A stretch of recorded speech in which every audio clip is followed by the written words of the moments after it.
أعوذ بالله من الشيطان الرجيم بسم الله الرحمن الرحيم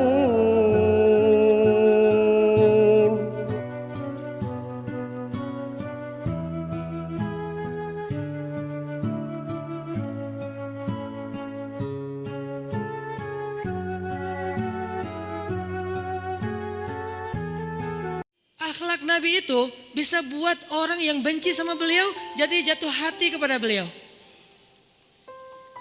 Kalau kita udah jatuh hati jadi benci. Kebalik. Nabi orang yang marah kepada beliau jadi jatuh cinta. Kita hampir jatuh cinta jadi marah. Kebalik nih akhlaknya. Berarti kita harus belajar banyak nih dari Rasulullah tentang akhlak. Beliau tuh bisa bikin seorang perempuan yang suaminya baru terbunuh, ayahnya terbunuh, pamannya terbunuh, saudaranya terbunuh dalam perang Khaybar. Yang dia bilang orang yang paling saya benci di muka bumi adalah Muhammad. Terus tiba-tiba yang namanya Muhammad datang menghampirinya di dalam tendanya, ditemani oleh beberapa orang sahabat. Lalu kisah itu diriwayatkan, Nabi datang dengan raut wajah yang penuh empati. Dengan raut wajah yang penuh empati. Bukan raut wajah orang yang sebagai pemenang perang. Kan Nabi menang perang waktu itu. Sebagai seorang tuan, bukan. Yang empati. Yang kayak sahabat banget gitu. Datang Nabi duduk di sebelah Sofia. Sofia diam aja, marah banget. Cuma dia gak bisa ngapa-ngapain karena dia berstatus tawanan perang. Mau gimana coba? Mau dia tusuk? Gak bisa, dia sendiri. Dan dia takut bahwa dia akan diperlakukan seperti umumnya orang memperlakukan tawanan perang. Karena dia belum paham, belum kenal Rasulullah. Dia kaget ketika Rasulullah SAW minta maaf sama dia. Kaget, gak ada cerita orang dalam perang yang menang minta maaf kepada yang kalah. Ada gak cerita kayak gitu? Gak ada tuh. Yang menang minta maaf sama yang kalah. Maaf ya kami menang. Jangankan perang, sepak bola aja susah nyari yang kayak gitu kan ya. Ini akhlak nih untuk kita teman-teman di Bandung dengan Persibnya. Nanti di Jakarta dengan apa Jakarta teh? Persijanya. Nanti yang menang siapapun yang tanding, maaf ya menang. Dari mana lo akhlak kayak gitu? Rasulullah. Karena yang itu lebih serius loh daripada bola. Bola kan cuma permainan, entertain, olahraga kan. Gak seserius perang. Perang itu serius. Kalah itu meninggal artinya terbunuh. Kalau kita kalah paling ya kurangin apa? Gak dapat skor gitu, gak dapat poin. Kalau itu kalah terbunuh. Nabi datang minta maaf dengan ekspresi empati yang tinggi, yang dalam.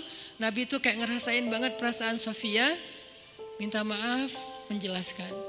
Sofia, maaf ya, aku ikut turut berduka atas wafatnya ayahmu, suamimu. Sofia marah banget. Terus Nabi menjelaskan apa yang terjadi. Aku tuh udah ngasih kesempatan agar kita gak usah berperang. Tapi mereka terus menyerang. Maaf ya, ngejelasin lagi. Maaf ya, ngejelasin lagi. Berjam-jam. Seolah-olah Nabi yang minta pengampunan kepada Sofia. Seolah-olah Nabi itu tawanan perang. Minta maaf, menjelaskan kejadiannya. Minta maaf, menjelaskan. Terus kayak gitu dengan ekspresi serius. Dan kelihatan banget lah ucapan dan ekspresi orang yang jujur kan kelihatan ya.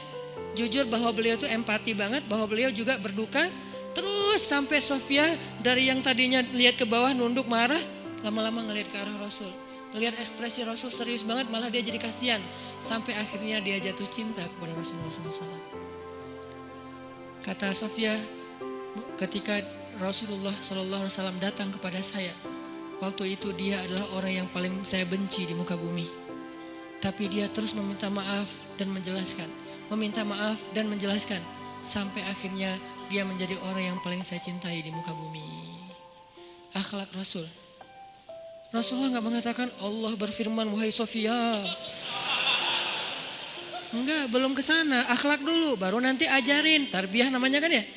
Sesungguhnya di dalam Al-Quran ada ayat tentang orang-orang yang kafir yang telah mati terbunuh.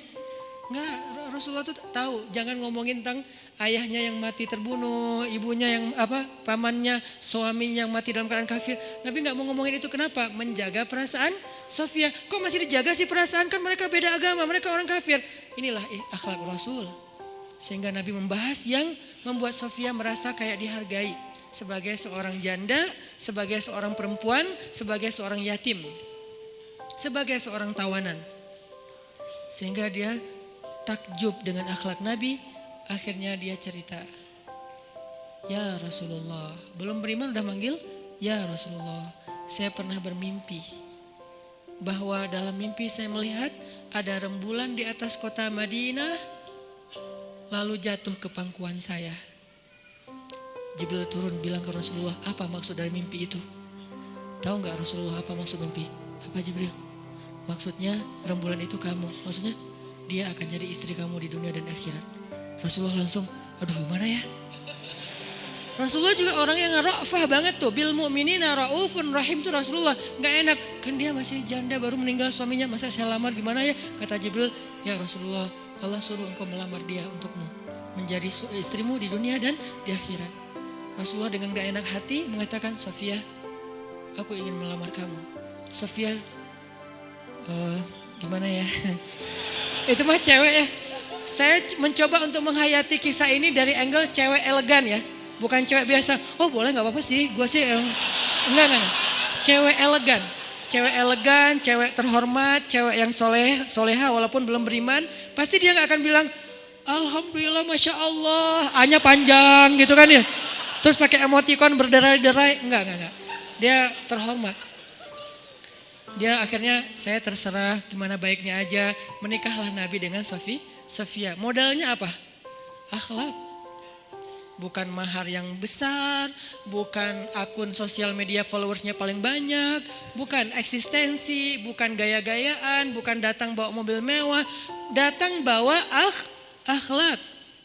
Ini kayaknya modal kita belajar juga nih gimana cara ngelamar calon istri, akhlak.